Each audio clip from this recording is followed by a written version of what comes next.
My title is career practitioner. So it's kind of like a guidance counselor.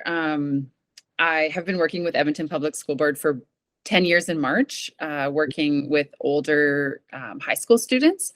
So they're fourth and fifth year, but like at that stage where they're ready to take the next step into post-secondary or their career planning, like whether that's apprenticeship, college, or some kind of training for post-sec. So I've been doing that for like, yeah, almost 10 years. And then before that, I worked for college in recruitment and advising as well. And I taught adult ed. I taught English in the evenings for almost 10 years as well. So I've kind of been working in adult ed advising for my whole career. Okay. Yeah. Yeah. So you've been involved with students for a lot of your career. Yes. And I think the same, like the demographic of this project, like they've all been adults. So I graduated in 2009 with my Bachelor of Education degree in secondary ed. And I continued to only work with adults. Like I never worked with junior high or even a local community school. It was all adult ed. So, and all like, I think that's what makes this like project a good fit because that's all I've been doing is like that, like grade 12 or 30 level, like next step is university, not like the younger kids. So yeah, it's been really good. And obviously you've enjoyed it so far, right? Yeah, I really like it. I think adult ed is like where my heart lies. Like, I don't know. It's an interesting topic to think about, like what next step I might do, because this is sort of like connected to the conversation, like with young people trying to figure out what their first step is with university or college or what they want to do. And like the truth is like we're always evolving, right? Like what you do or what career you set out to do, you likely are going to evolve, grow. We don't stay in the same jobs like our parents or, the older generations. We kind of like to try new things. And I've always thought I might go back to school, but I don't know for sure if I will or not. Did you get like your master's? Yeah. And for a long time, I wanted to get into like more personal counseling because my role at the high school that I work at is like post-secondary advising, financial aid. I work with our LGBTQ population, but then as soon as it kind of moves into like anxiety or depression or things like that, then I have to refer them. So I always was wondering if maybe I'd like to take on that as well. But yeah, I need to go back to school and get my master's degree. So I don't know yet. We'll see. Well, I think you'll do well. Thank you. Yeah, I mean, that's the thing. It's like you just have to take a step, right? Which is like what these kids have to do. Like the youth that we're referring to and talking to is just taking the first step, right? So yeah. I've talked to a couple of students about counselors at their school, like guidance counselors, obviously. And their number one thing that I keep running into is how much older these counselors are than them, right? Right. So they'll be coming out of high school or they'll be in high school and they'll have a counselor that's maybe 60 years old or 50 something years old, and they feel like they can't really relate to them. Right. So it's good to have a young person in that role, kind of guiding them along where they feel comfortable enough to tell them any kind of situation or whatever situation they're going through and how to seek guidance, essentially. Yeah, I guess I never thought about that, but that does make sense. Like that you could feel like that sense of relatability.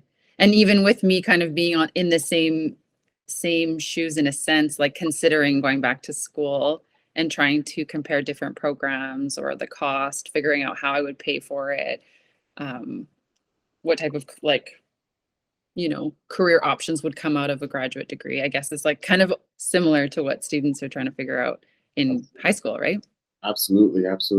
And we're happy to have you on board because it seems like you have a wealth of knowledge to share with us too, right? And Thank you. For sure. Oh, I'm so excited. Thank you so much. Yeah, this is a great opportunity. I'm really excited to be here. That's good. So getting into tuition, is there a like, hey, you know what? You're going into university, the minimum you're gonna have to fork out per semester per year is $20,000. Is there a minimum number? What would a minimum be? I was gonna, I think because it does depend on like if you're going to a college, if you're going to a private school, if you're going to a public university, it will totally vary. Um, like I had mentioned, for example, students who might want to do kind of like where apprenticeship meets hands-on, like or theory, like for example, to become an esthetician. Like those programs are short and lead to employment quickly, but they're really expensive, like 17 to $20,000. 1 year in university is usually around $10,000. I think some of the technical schools or Polytechnic that are still publicly funded might be a little bit more affordable. Some of the colleges might be a little bit more affordable, but I Actually, think, I have a question on that before we get. Mhm. Yeah, Can you kind of um, make give us a definition of what the differences between post-secondary schools are like? So technical school, college, university. What are the major differences between them? sure. Yeah. I think the major difference is the type of credential they each offer. So if you go to a polytechnic school, you're going to be getting like maybe a diploma, perhaps an applied degree. You won't get that. We were talking about kind of a 4-year bachelor's degree or a 4-year baccalaureate degree. They wouldn't offer those types of credentials, but they'll offer diplomas and certificates, right? Which can be awesome to either add on to previous education you have or simply that might be all you need is a diploma, like in respiratory therapy, for example, or civil engineering technology, for example. Like a diploma from a polytechnic might be all you need to gain employment. But I would say the biggest difference would be the type of programs offered and then the type of credential. So if you know you want to be a nurse, you can't go to a polytechnic school because they cannot offer that nursing credential, that degree that you need. If you know you want to be a teacher, you cannot go to a college that doesn't offer a Bachelor of Education degree. So it kind of like the two things where once you kind of have an idea of what you want to do, then you kind of know what type of credential you need, right? Whether you need a diploma or a certificate or a degree. And then universities will offer obviously bachelor degrees and then higher levels of education like graduate work, PhDs, doctorate, law school, things like that. So it's kind of like the type of credential and the type of programming that they offer would be the biggest difference. So, like a polytech school, you can do a 1-year program, 2-year program. Yeah, yeah. And Okay. that kind of goes back to that like conversation around like how long, like some students just do not want to be in school for 4 to 6 years, and that's absolutely valid. Like maybe you want to just get working as soon as you can. So either a college or a technical school just makes the most sense, right? Where you do a 2-year program or a 3-year program and you're done and you're working faster. Now, I'm guessing the university route would probably be the most expensive. Yeah. Yeah, I would say like for students, I would say at least $10,000 a year, Okay. around there, right? Like approximately. And most universities, or I mean, I shouldn't say most, but many of them have like a calculator so you can see how much it costs. Even at the same university, different programs will cost different. Like nursing and sciences, for example, is more expensive than arts. It could be because of the labs or I'm not practicum costs, like I'm not sure, but they cost more. So it depends on the program, the school, and then of course it would depend on your course load. Some programs have extremely demanding course loads where you don't have the option of reducing them. Like engineering is often just really, really a demanding program where you have to take 5 or 6 courses a semester, and you don't really have the option of reducing that. Whereas, like, if you're taking education or arts or even business, like, there's a lot more flexibility. So you could reduce your course load and maybe take only 3 or 4 courses, for example. And then your tuition would be a little bit less, but of course, you might be extending your time. Like for me, for example, I had to work when I was in university. I worked maybe 20 hours a week ish. So I reduced my course load and took between 3 and 4 classes per semester so that I could work and manage my studies. And the type of degree I was in, it was totally flexible. Like that was fine to do that. But then it took me 5 years to graduate, which to me was fine. It didn't matter. Um, Okay. it's nice to have option. Now, do you think the price of university could cause a deterrent for some students? Oh, yeah, absolutely. Like, I mean, when you think about like the overwhelming feeling of coming out of a 4-year degree with maybe a $40,000 student loan, that absolutely could be a deterrent. It just might not be realistic for some students. Like on the one hand, student loans are a lot more accessible than even they used to be. And the federal government has, for example, frozen the interest for now. So hopefully provincial governments, I think, are still charging interest, but hopefully we move further away from charging interest to students on this type of debt. But yeah, absolutely, it's a factor to consider for sure, right? Because you want to make sure you can pay it back if you do have to get a student loan, and that's worth it to you, right? Like that spending $40,000 is worth it to you. And that's a question that I'm sure many people would have different answers to, right? I'm grateful I did it because it's afforded me to do what I love. Even if it took me a while to pay it back, it was worth it to me. But every student is different. Every person is different. Yeah.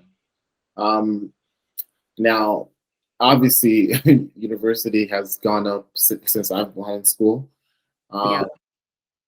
Do you think the rise of the tuition we could see less and less people going into post-secondary?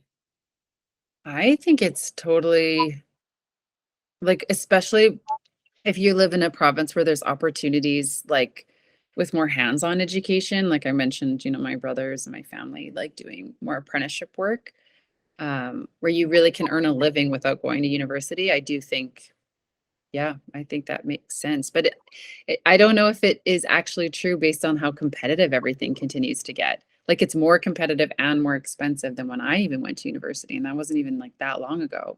Mm-hmm. So it's hard to say. Okay. I don't know for sure. That's a good question. I'd have to look into it. Like I remember doing research once through Stats Canada, because they have stats on all of this. And you do typically make, like, the more education you have, you do typically make more money. But I mean, it has to, I don't know, there has to be a balance. Like, absolutely, because most people going into school are around what, 17 and 21, let's say, right? Mm-hmm. Mm-hmm. At that age, what money do you really have unless you have parents that had put something away for you? That's right. And not everybody does. Mm-hmm. My parents didn't pay for my school, and they just couldn't. I have 3 siblings and they just couldn't. But yeah. So, and a lot of people are like me too. I paid my own way through. Mm-hmm. And it's difficult, right? Having to spend all that time in school, and if you work during school, you finish school, now you have to pay it back before you start enjoying the money. So it just takes what's a 4-year degree turns into 15 because you're paying it off for so long. 100%. Which is why I hope they continue to work towards reducing the interest, if not eradicating it altogether. It just feels wrong. It does feel wrong. My view on that is probably not as political as most people's. But yeah, I feel like if we're gonna have people contributing back to the economy, why am I being charged so much? Yeah, to help the economy. 100%. And you're such a vulnerable age. Like you don't have an income yet. Mm-hmm. And you're trying to get on your feet. You obviously already didn't have the money to start with, but you're right. Like you're going to be paying into taxes. Like you're going to be a functioning, contributing member of society. Yeah, I absolutely, like, I think I agree with you. For sure. So now, let's get into some bursaries and some grants. Yeah. How do those work? So, okay, this is why I would recommend for students to apply to student loans, because the government automatically assesses students for grants that are available through the provincial and federal government. And grants are money that students don't have to pay back. So even if you didn't need a student loan, or even if you only need a small amount of a student loan, I still would like try and recommend that the student applies for one. just because they might be eligible for some of that grant money that they don't have to pay back. It is based on the like financial situation in the student's home. So you can go online and read like what the thresholds are to see, and you might know like, oh, I know I'm not eligible, but it's worth it. It doesn't cost anything to apply. So I would consider that. And then now scholarships and bursaries. So scholarships are often based, if not usually always, based on academic achievement. And many universities require that students apply quite early for these. So I had mentioned that applications for university open in October, usually. So I would say if you're high academic achieving student and you want to be considered for scholarships, certainly apply as early as possible. Many universities automatically assess students for some of the scholarships. Many universities just ask you to submit one application for the scholarships, and then they assess you for all of them that are available through the school. And really typically based on like really high achieving, like so high grades. So, right. But there are lots and lots and lots and lots of scholarships in Canada that are not strictly just based on like having 100% average, and that you need to submit supplementary applications for.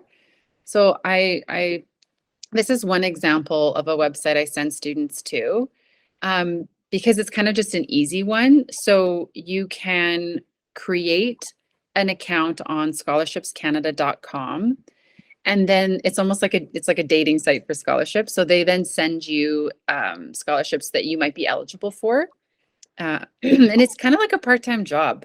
You have to fill out applications. Sometimes you have to submit letters. Sometimes you have to submit like other supplementary materials showing like proof of whatever criteria they're asking for. But if you kind of look at it like that, like, okay, I'm going to have to work. I'm going to have to put in some time. Maybe I set aside 1 to 2 hours every week to work on scholarship applications. I think it's worth it. Like a lot of money goes unclaimed even in many scholarships. So this would be an example. So you just sign up, and then I ask students, be as detailed as possible when you're filling out your portfolio, or no, sorry, your personal profile. So like sometimes your parents might work for a company and they have a scholarship. It's for kids of the employees. Or maybe think about like, what have you done to contribute in your community? Like, did you volunteer at your religious institution or church or mosque or something? Did you shovel your neighbor's walk? Like really think of anything you've done. Did you play sports? Did you, and include as much as you can. Do you speak multiple languages? Do you have a disability? What's your ethnic background? Like add it all. And hopefully that will, like, the more you add, the more matches you'll get and the more scholarships you'll be eligible for to apply. So I would say to do that. And then lots of schools also have lists. So if you go to your university website, just click on the scholarships page, and they often have lists of scholarships that you can apply for as well. They're all going to have different criteria. They're all going to have different deadlines. So like it is like a job to apply for them. And then bursaries are similar, that you often have to submit applications for, but bursaries are often based on financial need. So you can look at the different thresholds, but it depends. You might be eligible, you might not. It'll totally just be a case-by-case basis. I have a question on scholarships. So obviously there's athletic and academic scholarships. Yeah. If I'm the best athlete in the world and I'm coming out of high school and I get loads of athletic scholarships, what goes into that? What should my grades be? Does it still have to be competitive? What does that aspect of things look like? I was just working with a student who has a scholarship to the university here in Edmonton, and her grades were low, and her scholarship was at risk. So you still need to maintain at least the minimum requirements, which is usually okay, let's say at least a 70 or maybe a 75 average. And there might be some wiggle room if you're that stellar of an athlete, where maybe you don't have that 90 or 80 or whatever that you need, but your performance in your sport is just so outstanding that they kind of have some wiggle room for you as long as you meet the minimum requirements, but you certainly need to at least. And then some schools will still require you to meet the competitive requirements for sure. So just because you're a star or stellar athlete doesn't mean you get exempted from grades. No, like I think sometimes there's wiggle room. I think there's sometimes wiggle room, but you definitely still have to have, like, I mentioned the 5 courses and the minimum, like you definitely have to meet that. Okay. Actually, another question on that. So let's say your grades are low and you're a really good athlete. School wants you. Are there programs of acceptance where, you come in, you upgrade your grades, and then we go from there? Is there support in place for that stuff? Some do. Yeah. Some have like transition programs or bridging programs, they call them. So if a student is in that situation, I would say to talk to their coach. Hopefully their coach is aware of those programs. Or go to the school website and look for keyword like transition or bridging, which is like maybe you meet some of the requirements, but you're just missing some of them. So in your first year of university, instead of having a full course load, you would have maybe a few classes to kind of get your level of like maybe English or communication skills or whatever competency you're slightly missing. You work on that in addition to a few university courses. So yes, some do have that. Yeah. Now, again, in terms of the academic scholarships, would you say 98%, 99% is a good average to be at in order to almost guarantee yourself an academic scholarship? I think so, like 95 plus. Yeah, I would say. And then some scholarships are, of course, going to be available to you with a little bit lower averages, but just not as many. Like some of those academic ones are like 95 to 100%. Okay. Who's getting 100% average? Yeah, I don't know. I didn't. No, I didn't either, but I guess some students are. And then imagine the full ride. Like that would be amazing. Do they give full rides for Canadian universities? Yeah, Oh, that I did. but you're like at the top, like the top. Oh, okay. Yeah. I know full ride obviously is like full tuition paid for. Yeah. Thing. Yeah.